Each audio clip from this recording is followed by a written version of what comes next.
ఎన్నికల్లో గెలుపే లక్ష్యం కంది శ్రీనివాసరెడ్డి. సాత్నాల మండలంలో భారీ చేరికలు. అయ్యా మొత్తమే తెంపు లేకుండా తెంపులేని మంది గుంపు గుంపుగా వచ్చి గుమ్మము చేరుకుండ్రో కాంగ్రెస్ గూటికి దాకుతుండ్రో అన్నట్టే ఉందిగా ఆదిలాబాద్లా. తెంపు లేకుండా ఒకటే పని పెట్టిరు శివన గుంపాలే. బీజేపీ బీఆర్ఎస్ల నుండి కాంగ్రెస్లోకి చేరిక. కండువాలు కప్పి స్వాగతించిన కంది శ్రీనివాసరెడ్డి సమస్యల పరిష్కారానికి కృషి చేస్తానని వెల్లడి. సాత్నాల మండల వాసుల సమస్యల పరిష్కారానికి తన వంతు కృషి చేస్తానని Adilabad Congress party assembly incharge Kandi Srinivasa Reddy అన్నారు. ఆదివారం సాత్నాల మండలంలోని సలాయి తాండాలో జరిగిన చేరికల కార్యక్రమానికి ఆయన హాజరయ్యారు. సైద్పూర్, సలాయి తండా, పలై తండా, సాస్ తండాలకు చెందిన దాదాపు 90 మంది గ్రామస్తులు బీజేపీ బీఆర్ఎస్ల నుండి కంది శ్రీనివాసరెడ్డి సమక్షంలో కాంగ్రెస్ పార్టీలో చేరారు. బీజేపీ నేత రాథోడ్ శ్యామరావు ఆధ్వర్యంలో ఆయనతో పాటు రాథోడ్ దూద్రావు, మాజీ సర్పంచి జనబాయి, చౌహాన్ కలరం, జాదవ్ కిష్టు, రాథోడ్ భీమ్రావు, హడే దేవిదాసులతో పాటు ఈ రకంగా మరి మొయ్యిన మూత మోగిస్తుండు ఆదిలాబాదులో కాంగ్రెస్ పార్టీని. పొద్దు లేదు, మాపు లేదు, రేయి లేదు, పగలు లేదు, తలుపులు తెరిచి ఉంచిన రారో అంటే నీ దండం పెడితే బీజేపీ వాళ్ళు బీఆర్ఎస్ వాళ్ళు లైన్ కడుతున్నారు కాంగ్రెస్ గూటికి.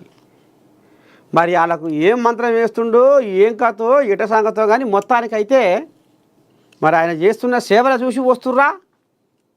ఆదిలాబాద్లో రోజు 100 మందికి అన్నదానం పెడుతుండు, ఆపదికి సాపదికి అంబులెన్స్తో సాయం చేస్తుండు, గరీబోనికి ఆదుకుంటుండు, ప్రతిభావంతులను ప్రోత్సహించి ఆర్థిక సాయం చేస్తుండు.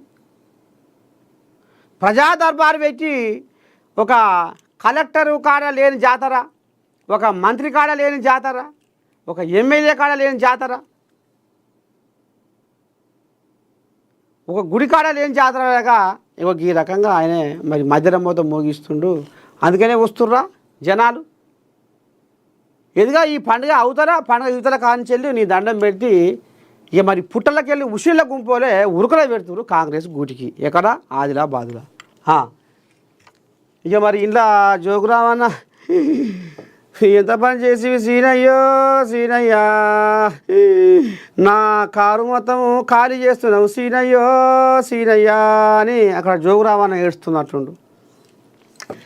నేను ఏదో అనుకుంటే ఏదో చేస్తుండు, ఏది లేదు ఎక్కలేదు, అంత పోయి బొంత చేతికి వస్తట్టుంది, వచ్చే తప్పకు నా లగమవుతట్టుంది అని ఇప్పుడు ఆయన పాయల శంకర్ ఎంత ఏడుస్తుండు.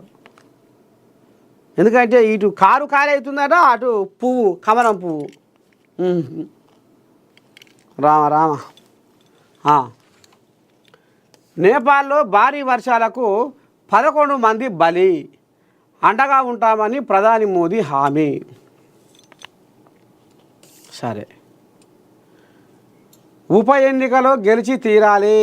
టీపీసీసీ చీఫ్ అధ్యక్షతన జూబ్లీహిల్స్ ఉప ఎన్నిక సన్నాహక సమావేశం.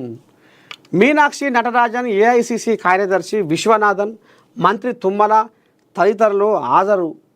గెలుపే లక్ష్యంగా పార్టీ అనుసరించాల్సిన వ్యూహాలపై నేతలకు దిశానిర్దేశం. కమలంలో కల్లోలం. శ్రీశైలం ఆలయానికి మోదీ, ఇది చెప్పుకున్నాం. ముగిసిన దసరా సెలవులు, ప్రణాళికలు రచించాలి ఎంపీ డీకే అరుణ. ఏంటిది? బహిరంగ సభల బాధ్యత పార్టీ జిల్లాల ఇన్ఛార్జీలకు మాత్రమే అప్పగించాలని మహబూబ్ నగర్ ఎంపీ డీకే అరుణ సూచించారు.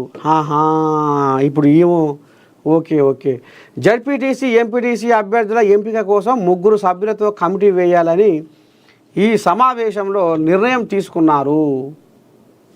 జిల్లా అధ్యక్షుడు, ఇన్ఛార్జి అబ్జర్వర్తో త్రిసభ్య కమిటీతో జిల్లాల వారీగా బహిరంగ సభలకు ప్లాన్ చేయాలని ఎంపీ డీకే అరుణ సూచించారు. కనీసం 15 జెడ్పీ చైర్మన్లు గెలవడమే లక్ష్యంగా బీజేపీ హైకమాండ్ ప్రణాళికలు రచించాలని కోరారు. ఎంపీలు ఉన్న చోట స్థానిక సంస్థల ఎన్నికల్లో గెలిపే లక్ష్యంగా మిగతా ప్రాంతాల్లో పార్టీ విస్తరణే లక్ష్యంగా ప్రణాళికలు రచించాలని ఎంపీ డీకే అరుణ సూచించారు. సరే, ఇక ఆమె ఒక ఆలోచన, ఇక మరి గిట్ల చేస్తే బాగుంటుంది, గిది గిట్లా అనేది చెప్పుకొస్తుంది. సరే, ఇక ఈలోపు మా